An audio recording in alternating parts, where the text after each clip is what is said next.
Electrophilic substitution reaction. तो बच्चों लिखा जाए इलेक्ट्रोफिलिक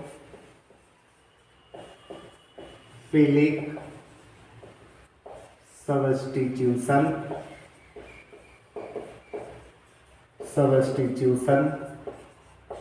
रिएक्शन। अब बच्चों हम लोग पढ़ेंगे हैलोइड्स, और हैलोइड्स जो है रेजोनेंस को शो करता है। अब हम लोग देख लेते हैं रेजोनेटिंग स्ट्रक्चर। ए रहा आपका हैलोइड्स, यहाँ क्लोरीन डाल दीजिए, ये क्लोरोबेंजीन हो गया। अब यहाँ ध्यान दीजिएगा, इस क्लोरीन पर लोन पेयर इलेक्ट्रॉन है।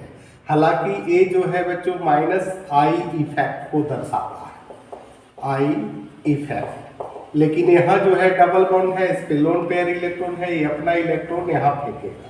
अब कार्बन का बॉन्ड जो है बच्चों 4 से 5 तो बनाएगा नहीं, उस स्थिति में ए इलेक्ट्रॉन क्या करेगा, ये ट्रांसफर कर देगा यहाँ, है ना, तब जाकर के ये बनेगा आपका इस प्रकार से।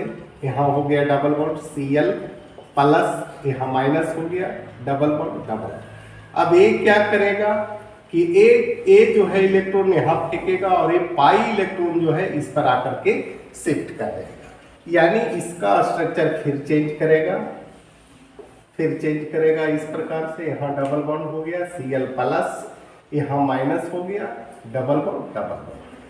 पुनः ए क्या करेगा, ए इलेक्ट्रॉन यहाँ फेंकेगा और अपना पाई इलेक्ट्रॉन इस पर शिफ्ट कर जाएगा। फिर स्ट्रक्चर जो है बच्चों इस प्रकार से बनेगा, Cl प्लस, यहाँ हो जाएगा minus, double bond double bond. ये पुनः इस कार्बन जहां से आया था चला था वही पहुंचा देगा, और ये कार्बन जिससे इलेक्ट्रॉन लिया था क्लोरीन को वापस कर देगा, यानी स्ट्रक्चर आपका इस प्रकार से हो गया Cl।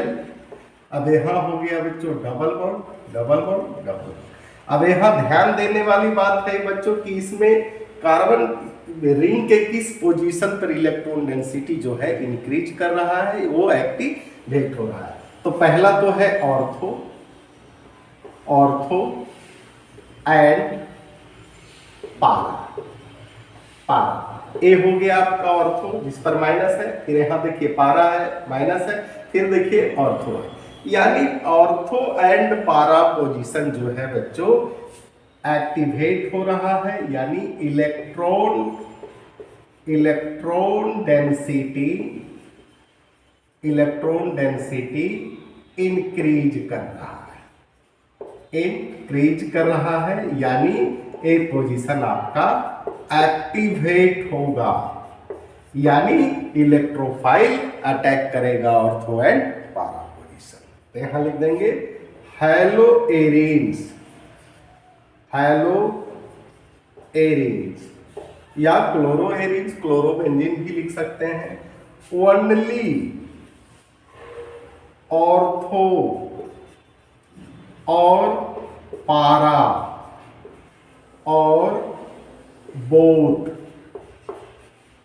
डायरेक्टिंग कंपाउंड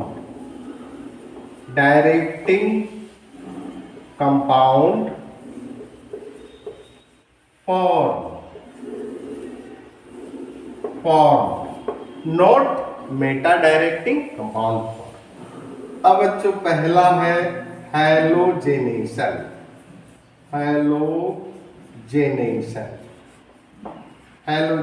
ध्यान दीजिएगा, ए रहा आपका क्लोरोबेंजीन Cl, इसको कहेंगे क्लोरोबेंजीन।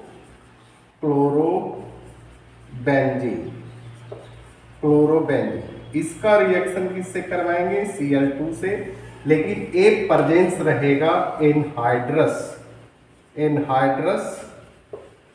AlCl3। ये जो है बच्चों लिविस एसिड है, और यही जो है जनरेट करेगा, मदद करेगा इलेक्ट्रोफाइल्स को तैयार करने में। कैसे करेगा ध्यान दीजिएगा, Cl2 है, दोनों के बीच सिंगल बॉन्ड है, इसमें इलेक्ट्रोलाइटिक फिजन होगा, यानी ये दोनों इलेक्ट्रॉन खींच लेगा और एक बना देगा Cl प्लस जो कि इलेक्ट्रोफाइल है, और दूसरा बना देगा Cl माइनस।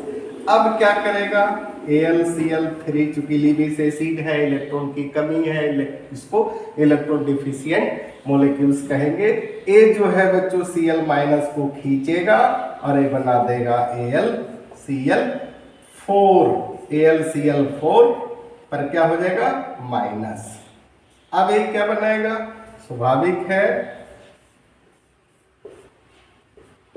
Cl और यहां हो जाएगा Cl यानी 1,2 डाइक्लोरोबेंजीन। एक और कंपाउंड बनाएगा बच्चों जिसको क्या कहेंगे 1,4 डाइक्लोरोबेंजीन। ये जो रहा आपका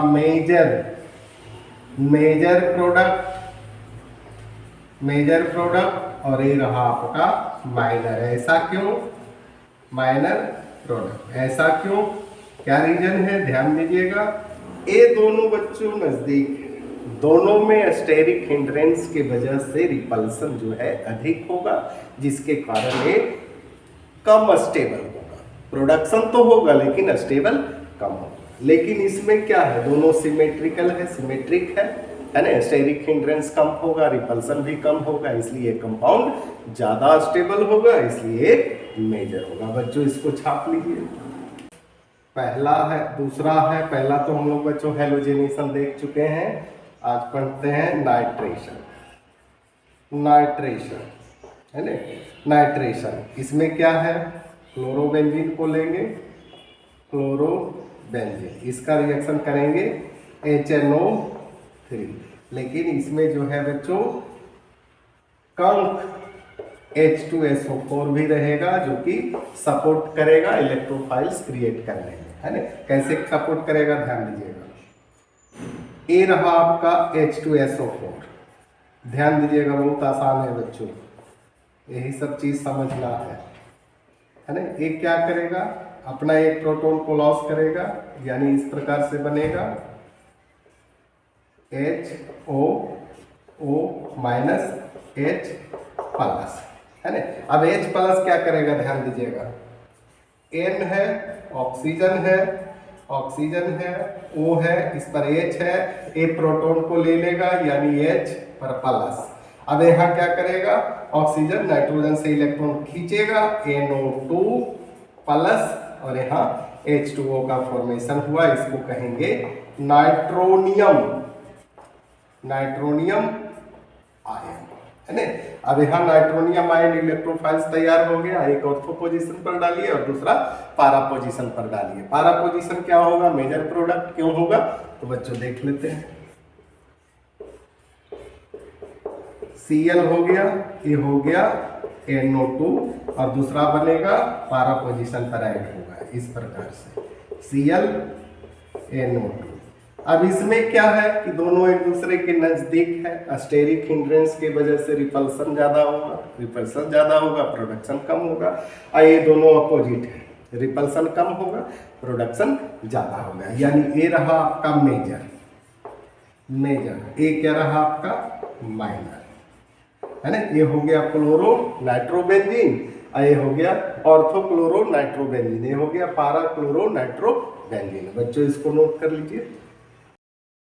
electrophilic substitution reaction, hello alkenes हम लोग पढ़ रहे हैं बच्चों, और हेलो एल्किन्स में न्यूक्लियोफिलिक सब्स्टिट्यूशन रिएक्शन पॉसिबल नहीं है नॉर्मल कंडीशन पर, है ना। तो कहता है इलेक्ट्रोफिलिक सब्स्टिट्यूशन कैसे होगा, हेलो एरिन में किस पोजीशन पर जो है इलेक्ट्रोफाइल्स अटैक करेगा, ध्यान दीजिएगा। तो हेलो एरिन पहले तो बच्चों रेजोनेटिंग स्ट्रक्चर को शो करता है, ध्यान दीजिएगा, बहुत आसान है। ये रहा आपका हेलो एरिन में क्लोरोबेंजीन।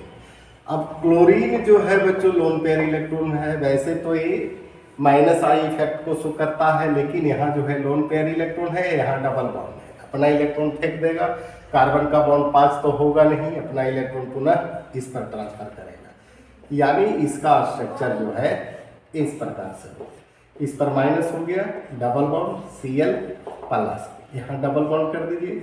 अब यहाँ क्या करेगा, ए इलेक्ट्रॉन इस पर फेंकेगा और अपना पाई इलेक्ट्रॉन इस पर शिफ्ट कर देगा, यानी स्ट्रक्चर पुनः चेंज करेगा, डबल बॉन्ड Cl प्लस, अब यहाँ हो जाएगा डबल बॉन्ड इस पर माइनस। अब एक क्या करेगा बच्चों, ये पुनः इस कार्बन पर शिफ्ट करेगा, पाई इलेक्ट्रॉन इस कार्बन पर चला गया।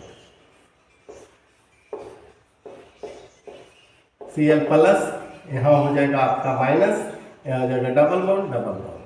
अब जैसे हुआ था जहां से आया था कार्बन से चला था वहां दे देगा और ये पुनः इसको ट्रांसफर कर देगा इस तरह।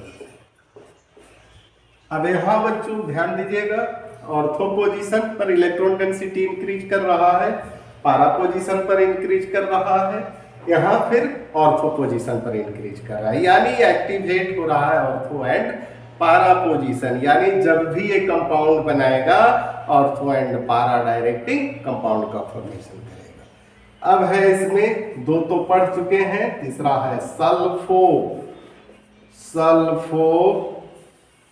सल्फोनेशन। अब इसमें लेंगे कंक H2SO4। अब कहता है कि इलेक्ट्रोफाइल से क्रिएट कैसे करेगा, ध्यान दीजिएगा, यही तो समझना है बच्चों। ये रहा आपका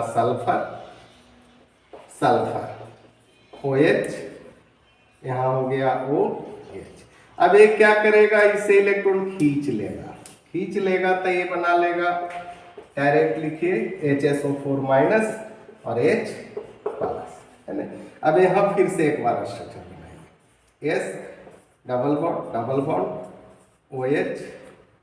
OH, इस पे लोन पेयर इलेक्ट्रॉन है, ये लोन पेयर अपना इलेक्ट्रॉन इस पर फेंकेगा, यानी ये आकर के जुड़ जाएगा इस प्रकार से O, यहाँ H और इस पर प्लस हो जाएगा, यहाँ हो जाएगा HO।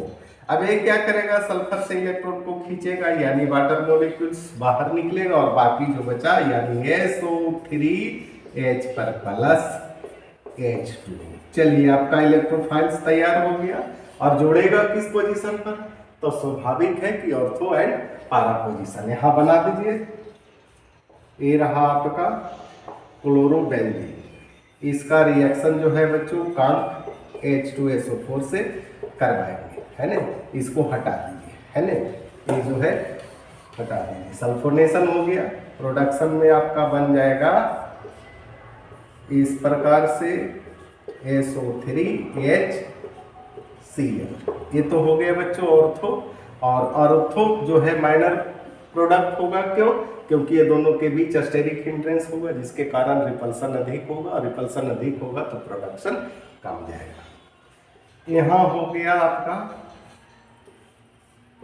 ये हो गया आपका पारा पोजीशन और ये हो गया क्लोरीन, बाकी डबल बॉन्ड ऐड कर दीजिए। ये हो गया आपका मेजर प्रोडक्ट और ये हो गया आपका माइनर प्रोडक्ट, यानी क्लोरोबेंजीन सल्फोनिक एसिड।